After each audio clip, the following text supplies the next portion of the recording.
ఇప్పుడు మీ బ్రదర్ వీళ్ళ మీద అగెనిస్ట్గా పోటీ చేశారు గతంలో.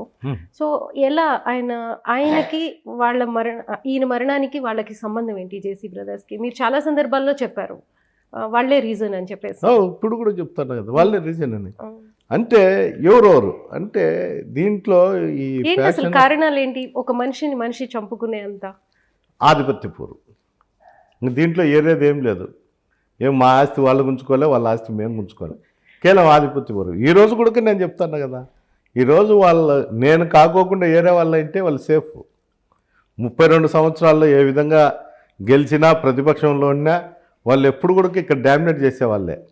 ఈరోజు నేను కాకపోయినా కూడా అదే పరిస్థితి వాళ్ళది.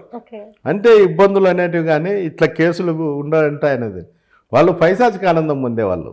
ఎదుటోనే ఇబ్బందులు పెట్టి ఆనందపడేవాళ్ళు. వాడి ఇంటి దగ్గరకు వచ్చి పడేంత వరకు వాడి మీద దాడులు చేసేది, విపరీతమైన ఇల్లీగల్ కేసులు పెట్టేది, ఏంటి పెట్టి చేసేది.